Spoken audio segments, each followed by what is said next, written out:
Бизнеске ешқашан андай идеально басталмайды жолым. Қанша жыл фотограф болып істедің? Но ол да идеально болмады сразу. Басына қиналдық, бір кринж ситуациялар болды. Сторис саласың, не то өтірік посттар саласың. Ол кезде білім болды ма негізі товарканы жүргізу бойынша? Жоқ, вообще болған жоқ товар. Партнерство, именно кәсіпті әйелімен бастау. Қаншалықты ол дұрыс, немесе қаншалықты ол қиын? Пәлен бір қырылыстар болады. Жайда екі бастық болғасын, екеуі шамал рөлдермен анықтай алмай қалады бір-бірін. Мысалы мен кәсіп бастағым келеді, бірақ менде ақша жоқ. Мен қарыз алып бастаймын деген бір ойға келеді. Ал қарыз деген сіз наоборот ямадан шығу керексіз ғой негізі ямадан. Ал сіз қарыз алып одан сайын кіріп жатсыз да ямаға. Кәсіпкердің жұмысы демалу дейді ғой. Солай ма? Демалыс кәсіпкердің жұмысы деп. Неше жыл болды демалыссыз жатырық та. Аптасына бір рет демалып тұру керек еді деп ше. Барлықтарыңызға ассалаумағалейкум. Бүгін бізде Назарбектің каналында подкаст болады. Бұл жақта біз Назарбектің қалай нөлден товарный бизнесте 300 миллион теңге жеткенін толықтай ашып айтып өтеміз. Товарный бизнесті енді бастағысы келіп жүрген кісілер болса, мне кажется, пайдалы болады деген ойдамыз. Ассалаумағалейкум достар, қалдарыңыз қалай? Бүгін маған подкаст болады, ойлаңыздаршы. Иншаллах барлық жолдарды, барлық қызық моменттердің бәрін айтып өтетін боламыз. Танысып кетейік, бізде Малик деген досым, бір-екі жақсы сұрақтары бар, соларды қойып, бұйырса жақсы видео болады және сіздерге де пайдалы болатын болады. Кеттік ал, бисмилля. Енді бірінші маған өзіме лично қызығы бизнесте путь қалай басталды? Бірінші кәсіп, бірінші жаңағы бизнесқа қадамдар қалай болды? Сол туралы толығырақ айтып өтсең. Бизнеске ешқашан андай идеально басталмайды жолым. Менде андай идеально болған жоқ, өте қарапайым болды. Бірінші негізінде ақша керектігінен, ақша жоқтығынан бірінші фотограф болдым. Одан кейін уже білім алып бастап, кітап оқып бастап, көптеген подкасттар көріп, уже фотограф плюс маркетолог болып бастадым. Маркетолог болып түрлі кофейнялар жүргіздік, стоматология жүргіздік, актерский школалар жүргіздік, тағы да басқа мектептер жүргіздік, косметология, түрлі проекттер алдық. Тек қана товарка емес, әртүрлі салада маркетолог болып көрдік. Сол кезде мен уже түсіндім, что маған өзіме кәсіп керегін. Себебі кәсіп полный, былай айтқан кезде маркетингтен тұрады екен. Соны түсіндім. Одан кейін өзімнің қай жақтан жақсымын, давайте сол жақтан мен бизнес ашып көрейін дедім. Ең бірінші бизнесім бұл выпускные альбомы болды. Сен, получается, фотограф болып келе жаттың. Қанша жыл фотограф болып істедің? 1 жыл жарым. И сол сферада опыт болғаннан кейін сен сол сферада бизнес бастадың. Получается, любой кәсіпті енді бастағысы келіп жатқан адам, қай жақта опыты бар, сол жақта бизнес істеу керек, Менің ойымша солай. Неден жақсың, сол жақта ұру керек. Әдем тема. Дальше. Выпускной альбом бізде бисплайбук деп аталады. По всему Қазақстану жасайтын болдық. Енді өзім по всему Қазақстану жүрмеймін. Просто адамдар алам, адамдар жасап береді. Енді бізде бұл жақта процесс қиын болды просто. Производство, сен кітап шығарасың, услуга көрсетесің, бір клиентті 2 ай, 3 ай ұстап жүресің. Өте қиын болды, но жасадық жақсы етіп, бәрін ерекше қылып, команда 17 адам болды максимум, офисіміз болды, өте жақсы жасадық. Получается, BS Playbook дегеніміз, ол выпускной альбом жасайтын компания, да, грубо говоря. Мысалға 11-ші классқа келесіңдер, ол кісілерді полностью суретке түсіресіңдер и альбом қылып шығарып бересіңдер. Альбом өте ерекше болды. 10 беттік, 20 беттік сондай әртүрлі, и біздің съемканың өзі де ерекше болды. Ол кезде мен чисто маркетингтің білімін қолдандым. Мықты офер қойып білдім и жақсы ерекше нәрселер жасап білдім. Соның арқасында біз нарықта прям номер 1 болдық қой, былай айтқан кезде. Бірақ бұл сезонный бизнес, иә? Бұл сезонный бизнес, және де ақшасында өзінің патологы бар. Поэтому мен соны түсінгендіктен, және де процесс ауыр болғандықтан мен уже товарный бизнеске кіргім келді. Үлкен объемный нәрсе жасағым келді. Себебі менің мақсатым ол миллионер болу да. Ал бұл нәрсемен мен оған бара алмаймын. Получается, бірінші қадам жалпы услугадан, жалпы сразу кәсіпкер болып кеткен жоқсың. Бірінші услугада фотограф болып жұмыс істедің. Ол кезде айына примерно қанша табатынсың? Максимум тапып көргенім 1,5 миллион. Чисто услугадан. Ол еще бесплайбук емес, чисто фотограф болды. Чисто фотограф. Әртүрлі нәрсе. Тойды да түсіретін болдық. Мысалы, портретный съемкалар түсіреді, групповой, өзім инстаграммен де реклама жіберіп, адамдар алатын болдым. Сөйтіп 1,5 миллионға дейін тапқам. Но среднем айтқан кезде 1 миллион стабильно тауып тұратын. Чисто фотограф болды. Чисто фотограф болды и чисто пайда болды. Әдемі. А BS Playbook қосылған кезде қалай болды? BS Playbook ол сезонный. Ол біздің негізі выпускной альбомда сезон бағанағыдай майда сондай басталады көбінде, бірақ біз январда бастап кететінбіз, сезон қылып ашып ше. Сосын ай сайын андай кішігірім жасайтын болдық. 2 миллион 3 миллион таза пайда түсетін болды. Андай четкий цифр қатты есімде емес. Әдемі, өте күшті. Жақсы. Фотограф болып жұмыс істедің, BS Playbook болды. Дальше не істедің? Одан кейін мен товаркаға кіру керектігін түсіндім. Неге товарка? Себебі процесі қысқа. Алдың, бердің. Жайында үлкен бренд құра аласың. Сосын жаймен производство, потом уже көшуге болады. И масштабируемость жеңіл, да? Жеңіл. 2-3 адаммен негізі бірнеше миллион оборот жасап болады. Просто еще мына жақта не да? Выпускной альбомда сен бір аудиторияң болады. 11 сынып оқушыларға арналған деп. Ал біз қазір аяқ киім сатамыз, например. Бізде женский аудитория деп аламыз. И бәріне бере аламыз да. 11 сынып, 9 сынып деп тұрмаймыз. 18 жастан 35 жасқа дейін бәріне келеді деген сияқты. Әдемі, күшті. Аудиториясы өте үлкен, сөйтіп масштабқа шығуға болады. Жақсы. Товаркаға кірдің, и товаркада бірінші проект қандай болды? Товарка идеально басталған жоқ вообще. И мен ойымша барлық новичоктарда вообще идеально басталмайды. Егер бірінші рет бастап жатса, полион қадалады, қарызға кіреді, қиындықтар көреді. Қалай болды сенде сол бірінші нелер, проектлер? Менде ең бірінші проект досыммен жасадым. Және наставник болған еще бізде. Біз AirPods, Smartwatch солар сатқанбыз. Инстаграмда саттық, күніне 50 мың 60 мың таза пайда табатын болдық. Бірақ пайданы 50-ге 50 бөлеміз да, сол кезде жетпей қалатын болды. 50-ге 50 партнермен ба или наставникпен ба? Жоқ, партнермен. Оны AirPods қаяқтан алатынсыңдар? Осы местный ғой барлығы. Получается, осы жақтан базардан, грубо говоря, аласыңдар, Инстаграмда сатасыңдар, и күнделікті 50 мың теңге таза пайда. Соны жартыға бөлетін болдық. Но ол да идеально болмады сразу. Басына қиналдық, бір кринж ситуациялар болды, сторис саласын, өтірік посттар саласын. Өте қызық болды кәдімгідей басы. Сосын ол да көпке бармады, сол бір ай 2 ай жүргізген шығармыз максимум.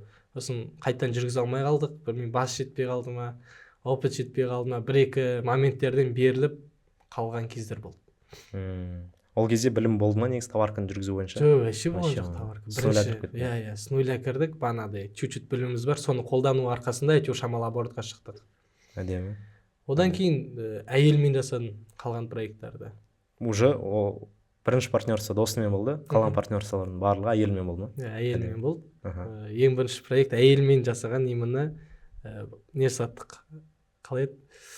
Автомойка саттық, ручной автомойка, домашний. Упаковать етеміз, енді мен контенттен жақсы, маркетинг жақсы, бәрін упаковать етеміз, Инстаграм таргет жібереміз. Ал әйелім менде продаждан жақсы да, любой келген клиентке любой нәрсе сатылады негізі. Бірақ біз дұрыс товар таңдаған жоқпыз, дұрыс анализ жасаған жоқпыз, мен вообще дұрыс жасамағанмын ғой. И жіберген таргетке адамдар түседі. Бір күнде 40 адам ба, 30 адам ба жазады ғой. Неше продаж болды деп ойлайсың? Бір продаж болады ғой. Күніне 40-30 адам жазады, бірақ бір продажа ма? Содан кейін тағы да жазады, вообще сатпаймыз ғой. Тек қана біреу сатамыз. Білмеймін, потому что товар не очень болып қалды. Содан кейін бір апта болған бар сол жүргізген. Продажа болмай қалды, до конца ұрдық. Соны жауға тура келді.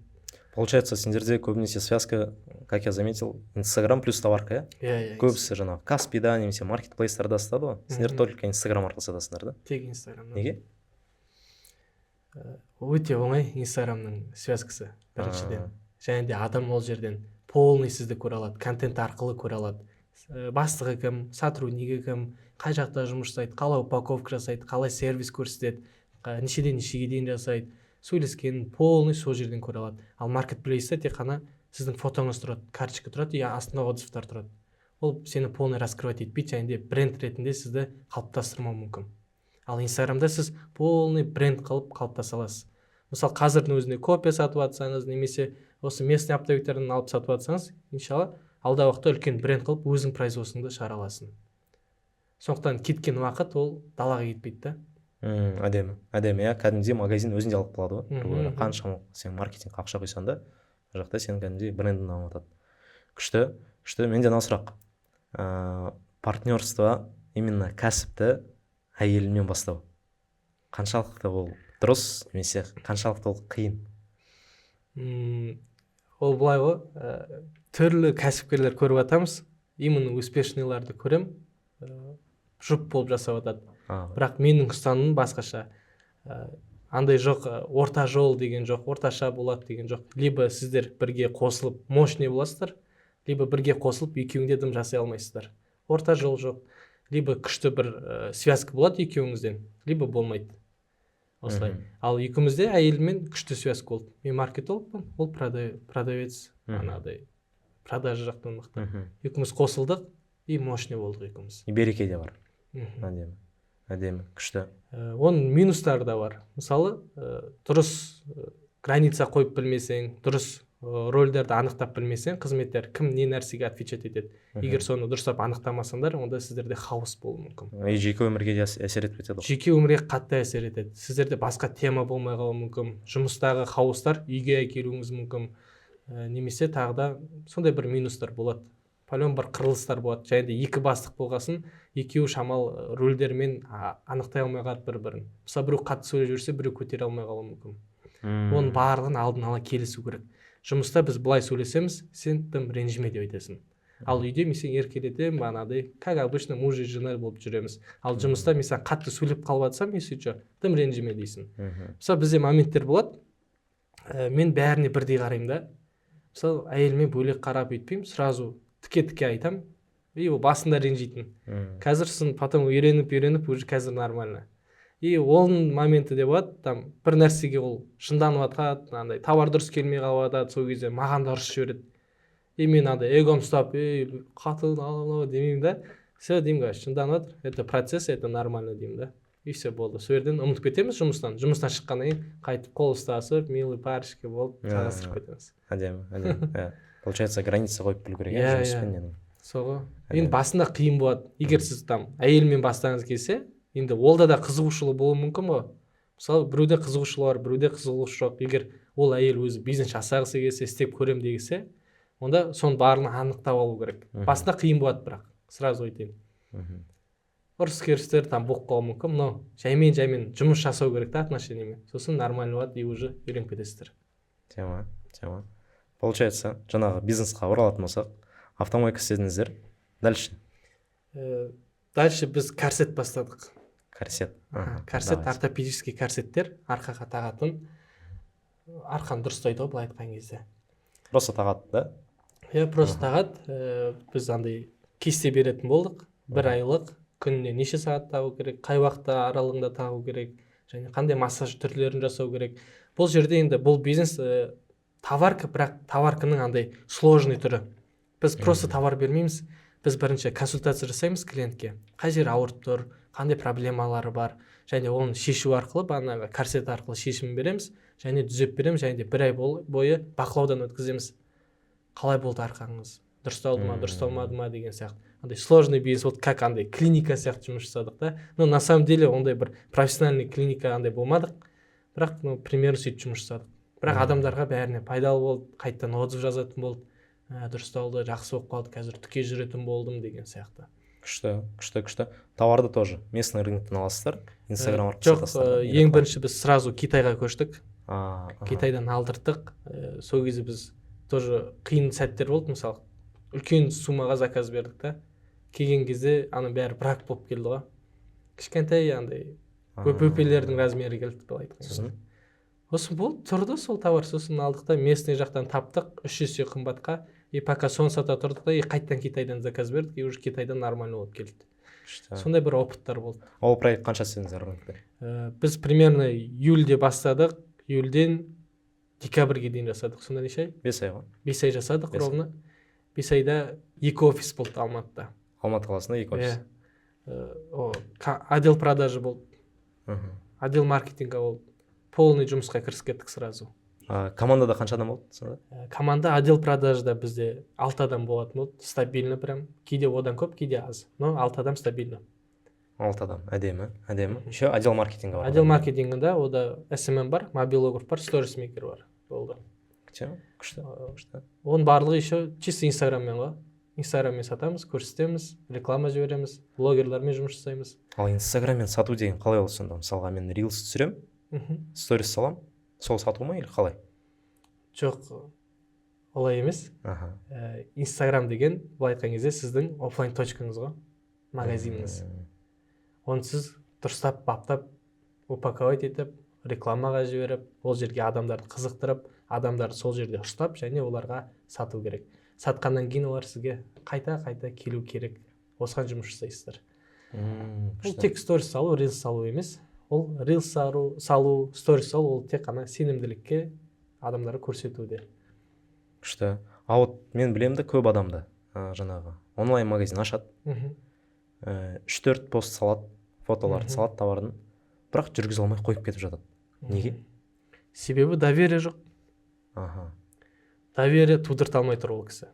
Клиенттерге. Иә. Сіздер мысалы андай көбі сөйтеді, инстаграммен жұмыс жасаған кезде сол 3-4 посттарда реклама жібереді. Рекламадан түседі, көреді де, бана профиліне өтеді, немесе жекеге өтеді. Бірақ ол полион профилін қарайды да, и уже сомнение кетеді. Неге? Себебі 3-4 пост тұр, ана жерде адамдардың түрі де жоқ, тым сторис дұрыс та жоқ, тым ақпарат беріліп жатқан жоқ. Және де енді бастап жатқан компанияға ешкім сенгісі келмейді. Поэтому упаковать еткен кезде, ең бірінші бастаған кезде сенімді қылу керек. Ал сенімді қылу үшін ол жерге адамдарды қосу керек. Адам товар сатып алмайды, адам адамнан товар сатып алады. Поэтому адам өте көп болу керек. Сенім болу керек ол жерден. Әдем. Получается, бірінші қателік сол доверие тудыртпайды. Жүргізе алмай қойды. Мысалға товарка бастады, бірінші қателігі доверие тудырта алмайды. Ал екінші қателік? Екінші қателік трафиктен. Мынандай бір заң бар, кімді көп көреді, содан сатып алады. Поэтому сіз өзіңізді өте көп көрсету керексіз. Қалай? Канал продаж ағындарды табу керексіздер. Инстаграмның ішінде блогер, таргет, рилс, сторис. тиктоктан саласын, тугизден саласын, сарафанка жасайсың, оффлайн точка болса бағанадай жарнамаларды ілесің. Осы жақтан трафиктер әкелу керексіздер. Ал егер сіз онлайн бастап жатсаңыз, тек қана қолыңызда инстаграм бар болса, инстаграмды по полной қолдану керек. Таргет, простой таргет. Просто таргетке өз офферіңізді креатив қылып жіберу керексіз. Упаковать етіп, әдемі оффер, бағанағыдай ұсыныс қой, оффер деген ұсыныс. Ұсынысыңызды айтып, жақсы контент жасап жіберу керек таргетке. Ол бөлек, платный хорошо. Блогер тоже платный, там бартерге жасауға болады, немесе ақылы түрде жасауға болады. Және бесплатный түрлер бар. Ол рилс. Просто рилсы атқызуға болады. Смело атқызуға болады. Просто дұрыс разбираться ету керек ол жақтан. Зерттеу керек, қарау керек, конкуренттер не салып жатыр, қандай прикол темалар болып жатыр. Осы бесплатно да клиенттер әкелуге болады. Получается, екінші қателік ол тупо клиент жоқ. Клиент жоқ, әкеліп бермейді просто. Олар ойлайды, мен фото салам, и все, маған өздері тауып келе қояды деп. Олай емес. Сен өзіңді көрсету керексің барынша. Қаяқтан көрсетесің? Даже мына достарың бар ғой, мысалы, инстаграмда. Сен подпискіңде бана 200 адам тұр. 200 адам бәріне айту керексің. Міне менің бизнесім мынау, осыны салып шықшы деп. Соның ішіне хотя бы 20 салса, ол саған пайда алып келеді. Тегін реклама ғой? Тегін реклама. Айтқанда, әдемі. Хорошо. Ошибкаларды түсіндік. Енді мысалға мен кәсіп бастағым келеді, бірақ менде ақша жоқ. Мен қарыз алып бастаймын деген бір ойға келемін. Дұрыс па, дұрыс емес пе? Қарыз деген өте үлкен тема. Оны финансовый жағынан қарауға болады, және де предприниматель жағынан да қарауға болады. Ол сені либо сені және бизнесіңді өлтіреді, либо жоғарға шығаруы да мүмкін. Оның барлығы білімге келіп тіреледі. Егер сізде білім болмаса, опыт болмаса, сол екеуі болмаса, онда сіз қадалуыңыз мүмкін. Ал егер сізде уже опыт бар болса, уже қадалып көрген адамсыз, еще біліміңіз бар болса, онда қарызға алып бастап кетуге болады. Ал егер болмаса, мен вообще не советую. Лучше с нуля ешқандай рисксіз кіріңіз. Ал қарыз деген сіз наоборот ямадан шығу керексіз ғой, негізі ямадан. Ал сіз қарыз алып одан сайын кіріп жатсыз да ямаға. Ал с нуля ақша болмаса қалай бастайды ол товар? Өте оңай. Өте оңай. Бізде қазір местный оптовиктар Китайдан алып келеді, Турциядан алып келеді. Солардан чуть қымбатқа аласың. Это нормально. Зато сенде риск жоқ, үлкен объемды алмайсың. Үлкен уақыт күтпейсің. Сен оны Турциядан Китайдан заказ бергенсің, сен оны на ощупь көрмейсің да. Ал местный аптектерді на ощупь көресің, тексеріп көресің, еще бір штуктап сатып алуға болады. Ол риск жоқ ол жерде. Және де с нуля бастап жатсаңыз, до того ол товарды сатып алмайтын ақша болмаса, сол жерден фотоға түсіріп алып, қазір ИИ дамыған, сол жерден видео түсіріп алуға болады, салуға болады. Бір товар сатсаңыз хотя бы, уже жаймен айналдырасыз. Бір товар саттыңыз бағана, 3 есе қостыңыз, например, уже қайтадан 3 товар аласыз. Получается, сөйтіп өсіре бересіз. поставщиктан подряд алып, уже кәсіпті бастап кетуге болады ешқандай ақшасы. Иә, подряд бермейтіндер де бар да, Мгм. просто на месте түсіріп алу керек фотоны. На месте мен фото түсіріп алайын дейсіз, тік фото түсіріп аласыз, иіға салып жібере аласыз, әдемі картинка жасап береді. Сол картинканы таргетқа жібереді, продажа түседі, продажа түскеннен кейін уже ақшасы келеді ғой, грубо говоря. Сол ақшаға барасың да товарды сатып аласың и пайданы өзіңе қалдырып қоясың. Әдемі. Грамм, по идее. Күшті схема негізі. Егер қазір товарканы бастағыңыз келсе, тура осылай істеп көрсеңіз болады. Сосын тағы бір қателік бар, айта кетейін, дәл осы темаға сәйкес адамдар баға дұрыс қосып білмейді. Именно бастап жатқандар, олар ойлайды, 10 000 теңге, 15 000 теңге сатып жіберсем, зато 5 000 теңге пайда деп ойлайды да, естіп. Олай емес. Яғни юнит экономикасын полный шығарып алу керек. Юнит экономика деген не? Общий бағадан себестоимость және рекламасын азайтып тастау, және содан кейін таза пайдан қалады.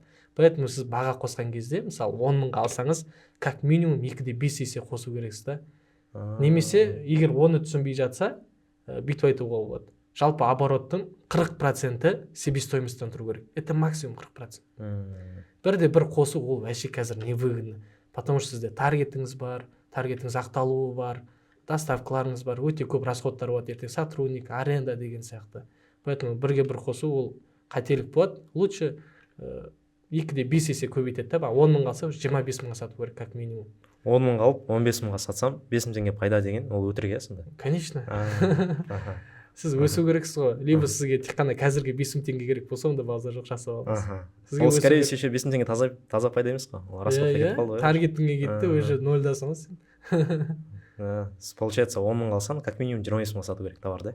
Иә, немесе бүйтіп алыңыз. Обороттан 40% менде себестоимость болу керек. Содан аспау керек. Мысалы бізде себестоимость 33% стабильно.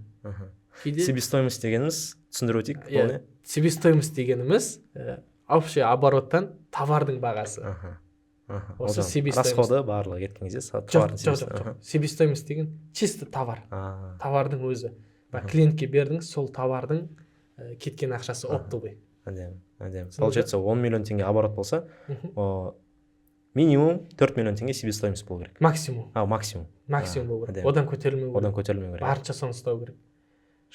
Поэтому вот үлкен оптовиктер, үлкен бизнесмендер всегда баға құлатуға тырысады, всегда арзан нәрсе іздейді. Себебі ол азайған сайын өзіне таза пайда көбірек қалады да. Поэтому ол барлық жұмыс қой, процесс, нормальный нәрсе. Тема, күшті. Получается, кәсіп бастадық, трафик, доверие тудырттық, товарымызға ақша болмаса, подряд алдық, енді келесі не істейміз, команда құрамыз ба или өзіміз пока істей береміз ба? Егер сіз көп нәрсені әлі білмесеңіз, бірінші өзіңіз үйреніп алған дұрыс. Бағанағыдай сторис салу, мысалы, кішкентай детальный нәрселер да.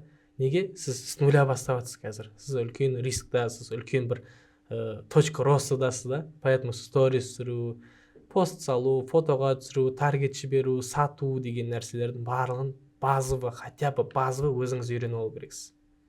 Неге? Потому что ертең сізге команда жинаған кезде ешкім сізді алдай алмайды, және сіз оларды управлять ете аласыз.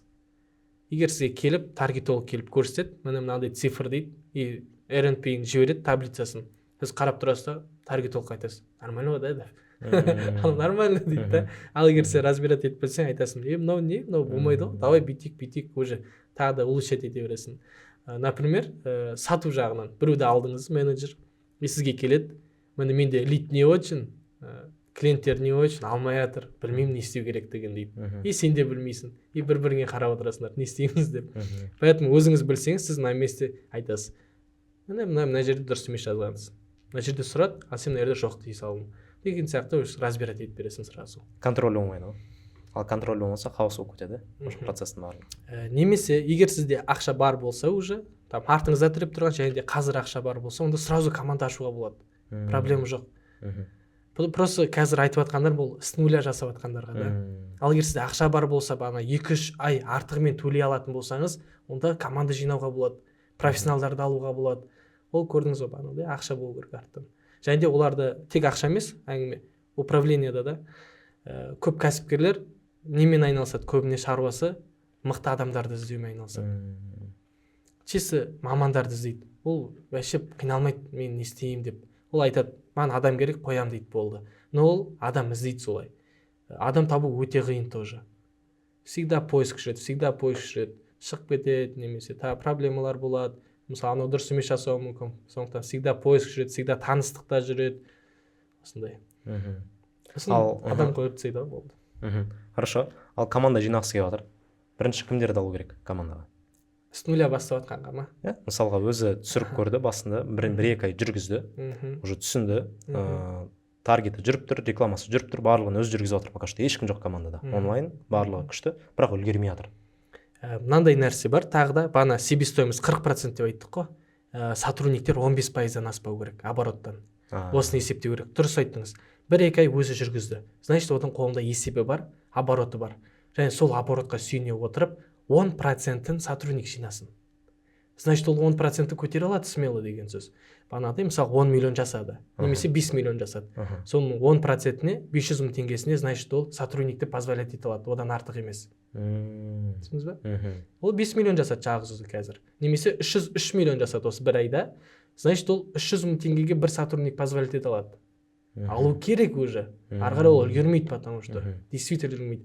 Және де енді сұрақ қойдыңыз, кімді алу керек? Делегирование деп айтады бұл. Ең көп қайталанатын нәрсе не? Және көп уақытты алып қоятын нәрсе не? Және де бір орында қайталана береді ол, өзгеріссіз. Ол не? Соны анықтап алып, сол жерге адам қоясыз. Например, именно товаркеде бізде ең көп уақытты алатын кәсіпкердің ол сату. Сатуда сен 24-те жетіп отыру керексің сатып. Ол өте көп уақыт алады. Сіз отырсаңыз, сіз уже басқа нәрселерге көңіл бөле алмай қаласыз. Ключевой заттарға көңіл бөле. Ключевой нәрсе көңіл бөлесіз. Поэтому сіз продавецті бірінші орында алып қоясыз. Продавец бірінші аламыз. Сіз бағана 3 миллион жасадыңыз, 300 мың теңге зарплата бере аласыз да уже. Продавецтер 300 мың теңге келісетіндер бар. Уже соны аласыз. И сіз уже мына жақта боссыз. Контент қалды, сторис қалды, отправка қалды. Но отправканы тағы неге де қойып тастауға болады. Сосын уже оборотты көтерумен айналысасыз. Ана продавецсіз, продавец аласыз ғой, ол сіздің оборотыңыз көтереді обязательно. Себебі ол уже жақсы сатып жатыр, тек фокус соған қойып жатыр. Ал сіз мына жақта басқа ключевой моменттерге фокус қоясыз. Сөйтіп екеуіңіз қосылып, уже оборотыңыз 6 миллионға өсіреді. Бір ғана сотрудник негізі сенің оборотыңды екі есе көтеріп беруі мүмкін, иә? Просто әңгіме бұл жерде фокуста да. Ол продавец бір нәрсеге фокус қояды. Да. Ал сіз бастап жатқан сіз бәріне фокус қойғандықтан сізге жай өседі. Ал мынау жалғыз өзі бір нәрсе болғанда өзі мықты қылып өсіреді. И уже сізде 6 миллионға өседі, дұрыс қой, иә? 6 миллион деген ол значит сіз 600 мыңға сотрудник позволить ете аласыз. Енді келесі нәрсе не қайталанатын? Ол күн сайын сторис салу, пост салу, рилс салу да, оған бір адам алып қоясыз. 300 мың теңгеге тағы да. Сізде уже сотрудник әлі де 10%-ті құрап тұр. 6 миллион сізде оборот, 600 мың теңгесі сотрудник кетіп тұр. Это норма. 40% себестоимость кетіп жатыр, 20% маркетинг кетіп жатыр, 10% прочий кетіп жатыр. Сізде уже 25-30% таза пайда қалады. Вот идеальный бизнес осы. Күшті, күшті. Контент алдық, продажник алдық. Кәсіпкер не істейді ол кезде? Кәсіпкер ключевой моменттермен айналысады. Оффлайн точка қалай ашамын, қандай тағы да ағындарға кіруге болады. Масштабты ойлайды уже. Товарды ойлайды, себесканы ойлайды. Және де команда жинауды, мотивация беруді, сол нәрселерді ойлайды. Және де демалады. Уже демалып бастайды. Кәсіпкердің жұмысы демалу дейді ғой. Солай ба? Демалыс кәсіпкердің жұмысы деп естігем. Қаншалықты келісесіз соған? Басқалардың жұмысы бола алмай ма? Жоқ, енді көбінесе кәсіпкер демалмайды ғой. Ол всегда 24-те 7 жұмыста жүргеннен кейін ол демалуды ұмытып кетеді. Ал демалыс кезінде оған дұрыс ойлар келеді, дұрыс шешім қабылдауға көмектеседі. Дұрыс. Мысалы біз неше жыл болды демалыссыз жатырық та. Бірақ оның барлығы негізі мен ойлаймын, аптасына бір рет демалып тұру керек еді деп ше. Себебі по-любому нервтарың кетеді, стресс болады. И оның кесірінен сен дұрыс ойлана алмайсың, дұрыс емес шешімдер қабылдап қалуың мүмкін. Именно осы менің опытымда дұрыс емес шешімдер, қателіктер осы демалмағанның кесірінен болады. Поэтому обязательно прям демалу керек екен. Обязательно спаға барып тұрыңыз, егер Алматыда өз қалаңызда болса ше, немесе барып шетелге шығып кетіңіз. 2-3 күнге хотя бы бар ғой. Поэтому оны откладывать етіп керек емес. Демалып тұру керек. Себебі именно демалған кезде сізге жақсы идеялар келеді, жақсы шешімдер келеді. Уже сіз вдохновляться етіп бастайсыз, уже үлкен нәрселерге стремиться еткіңіз келеді. Уже андай болмайды. 1 миллион тапсам нормально деген нәрсе болмайды. Уже сізде аштық басылады да. Мынандай нәрсе жасап жатыр адамдар. Мен не істеп жүрмін дейсің ғой уже. Әдемі, күшті. Жақсы, кәсіпкердің жұмысы демалу. Бірақ демалу кезінде ол нені ойлайды? Бірінші масштабты ойлайды. Бірақ масштабқа шығу үшін ресурстар жетіспейді. Сол кезде ол инвестиция аламын, инвестиция іздей бастайды. И инвестиция жалпы қай кезде алған дұрыс кәсіпкерге, және бірақ қай кезде алған дұрыс емес, сол бойынша толығырақ айтып өтсек. Инвестиция алу негізі қарызға кіру ғой. Өзіңді тәуелді етіп тастайсың бір адамға. Уже сенде ешқашан сезім болмайды свободаның. Неге? Потому что сен біреуге қарызсың да. Поэтому инвестиция қай кезде алған дұрыс, қай кезде алмаған дұрыс. Егер сіз енді бастап жатқан кәсіпкер болсаңыз, және де новый проектке іздеп жатсаңыз, инвестор, онда сізге керек емес. И біліміңіз жоқ, опытың жоқ, и новыйдан бастап жатсың, и артында тіреп тұрған ақшаң жоқ. Онда сізге керек емес, сен уже қарызға кіресің. Сосын ертең депрессия болып, стресс болып кетеді. Қай кезде керек? Егер сіздің бизнесіңіз жүріп тұрса, және де инвестордың ақшасын уже қазірден бастап уже жаба алатын болсаңыз, бағанағыда ай сайынғы процентін, және де сіз уже масштаб керек, и біліміңіз бар, опытыңыз бар, и сіз көріп тұрсыз. Міне керек, маған жетіспей тұр қазір десеңіз, онда уже сол кезде алуға болады. Және де егер болмай қалып жатса идеяңыз, бағанағыда ақшасын күйдіріп алсаңыз, там уже сіз қазіргі ақшаңызбен де жаба аласыз сол инвестордың ақшасын. Сондай бір больно тимейтіндей болу керек. Бұл финансовый дұрыс. Ал егер сіз прям рисковать етем, көрейін деп істесеңіз, онда сіз, скорее всего, қарызға кіріп кетесіз. Еще оны артынан 3-4 жыл разгревать етеді, қарыз жабады. Өте қиын. Сен уже бизнес жасаған келмейді, уже бизнесті қоясың, выгорать етіп. Получается, инвестиция алу керек только в том случае, егер сенде уже финансовый резерв болса. Конечно. Уже оборот жүріп тұр. Соны просто көбейту үшін ғана аласың. Мысалы бір определенный проценттер сұрайды ол. Сол процентті примерно енді болжайсың, міне менде мынандай болады, ашылған кезде бүйтем, и осынша процент беріп отырамын деп. Сол процентті қазіргі обороттан бере алатындай болу керексің. Ал оны есептеу үшін бағана проценттерге салып шығасың. 40%, 20% деген сияқты. Соны бағанағыдай примерно 15% сондай алады ғой, чисто прибыльді. Соны бере аласың ба қазірден бастап? Соны ойлау керексің. Әдемі. Просто көбісі енді бастап жатқан кезде неге инвестиция іздейді, себебі олар ойлайды. Атып кетеді деп. Атып кетеді деп. И ақша болмай тұр. Көбісі айтады ғой, менде ақша болмай тұр, бизнес істейтін едім дейді. Вот ақшам болса, вот ертең вот мен бизнес ашып кететін едім. Сол қаншалықты? Андай бар ғой. Ақшамен ақша жасау оңай.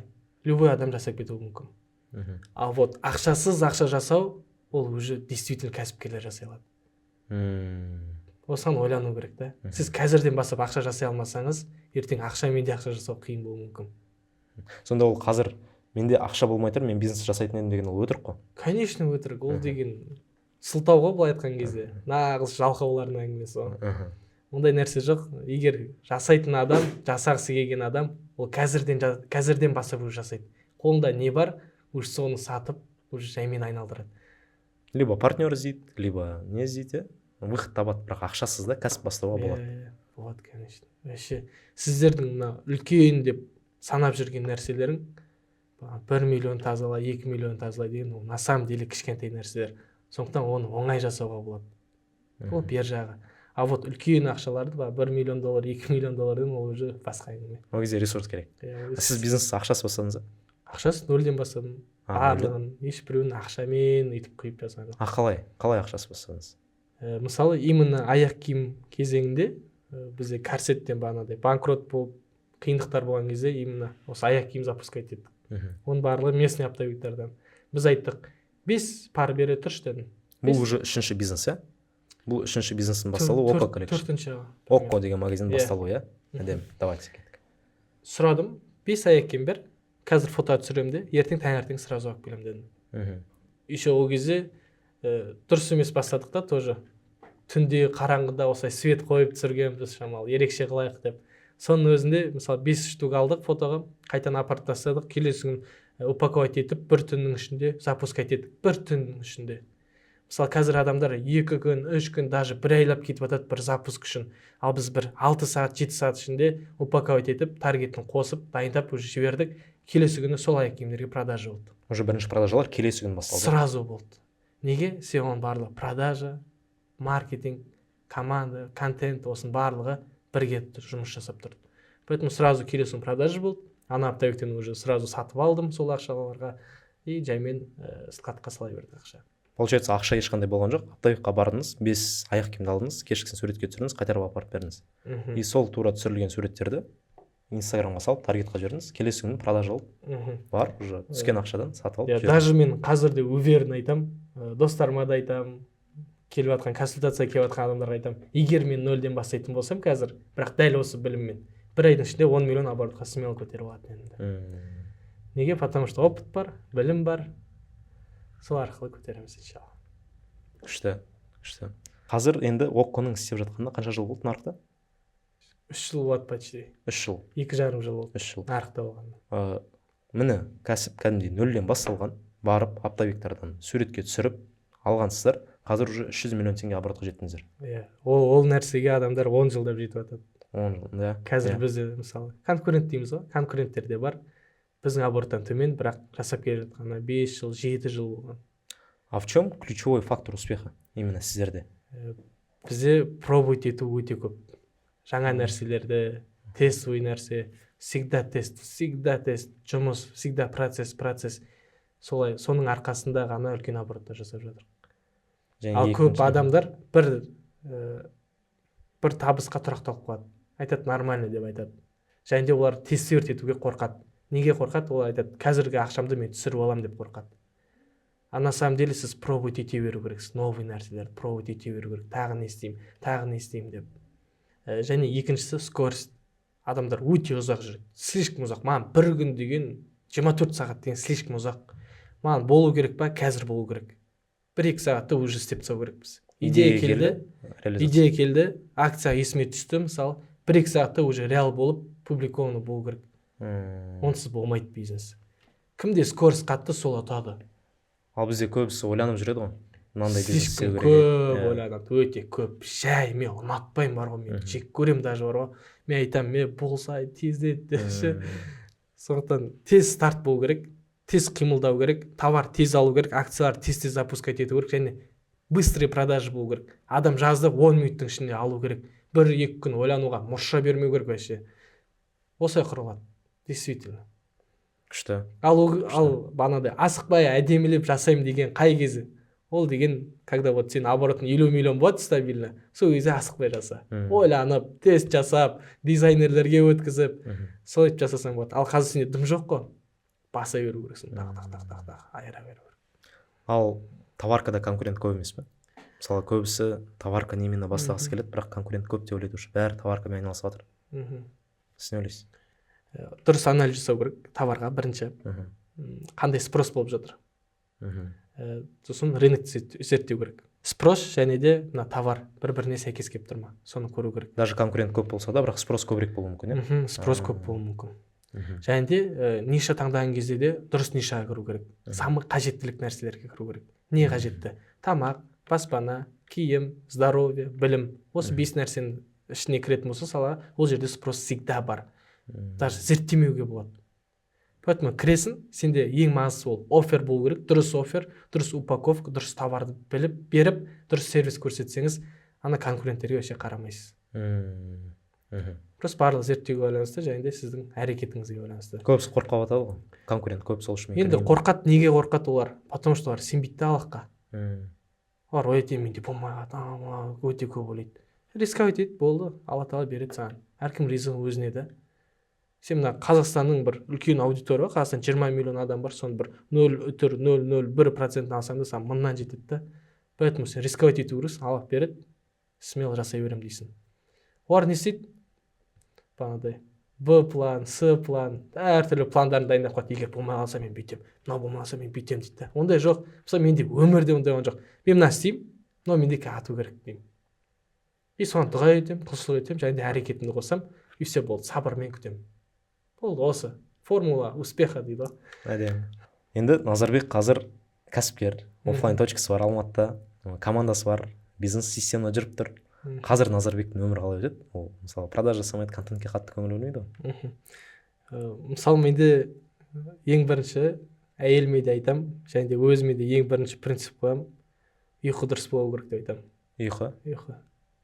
Мысалы біреулер таң сағат 6-та тұру ма ұйқы дұрыс деген? Жоқ, ол емес. Самое главное, как минимум 7 сағат ұйықтап алу керексің да. Сол, мысалы 3-те ұйықтадың ба, значит 10-да тұру керексің. Таң намаздан кейін ұйықтадың ба, тағы да 7 сағат ұйықтап алу керек. Ұйқы болмаса, мен айтайын, өмірің андай болады ғой, нервный, стрессный, бәріне жынданып жүресің, және де ойлар да келмейді. Поэтому ұйықтап ал одан да.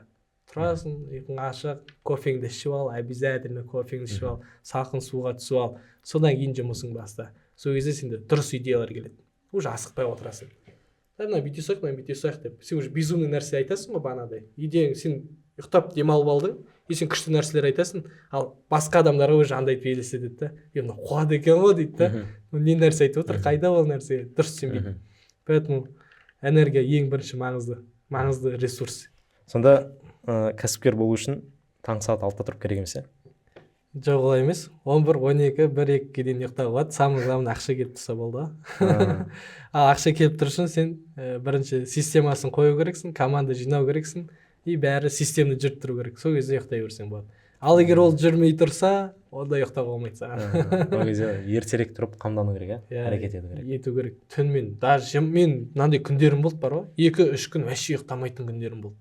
Мен жата алмаймын, себебі мен дұрыстап система келіп тұру керек. Содан кейін барып мен ұйықтаймын. Осындай өзінің принциптерім бар. Әдемі. Менің жалпы байқағаным, көп мықты кәсіпкерлер бұрын өздері спортпен айналысқан. Либо КМС, либо мастер спорта, немесе там бірнеше жыл кәдімгі стабильно айналысқан болып шығады. А вот спорт кәсіпкерге қаншалықты ол көмектеседі бизнесте? Өте қатты көмектеседі. Неге? Себебі мен өзім спортсменмін. Еркін күрес бізде.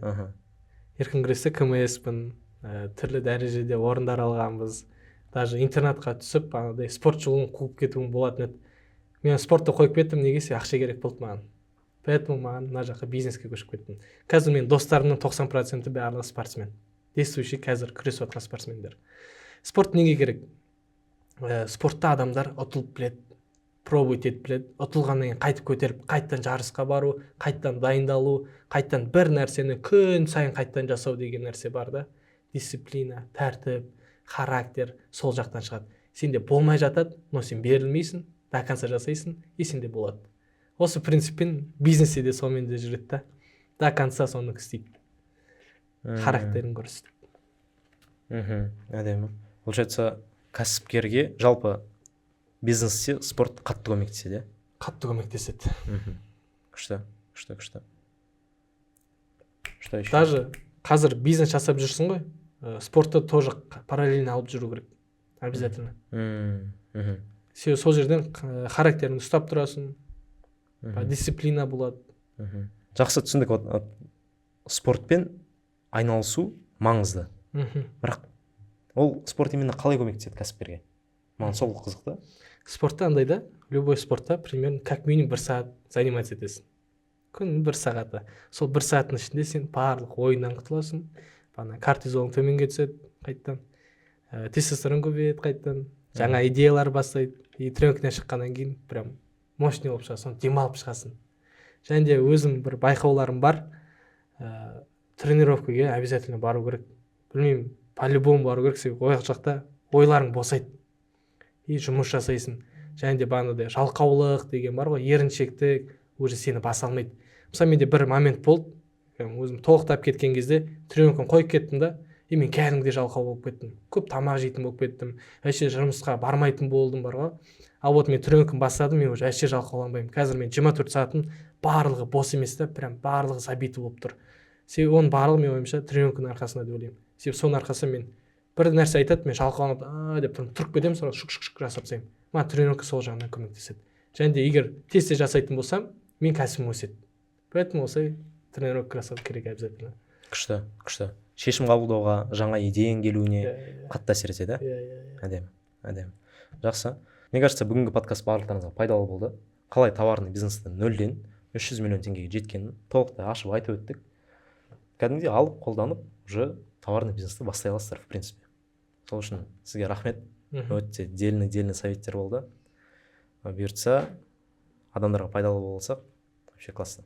Негізі мына подкастта бана бір ключевой нәрселер айттым. Именно мен бизнесімді құрап тұрған нәрселер айттым. Егер соларды дұрыстап тыңдап білсе, ол сол ключевой моменттермен үлкен бизнестер жасай алады. Сондықтан подкаст өте пайдалы. Сіздерге рахмет. Бұйыртса келесі подкастта көріскенше. Сау болыңыздар.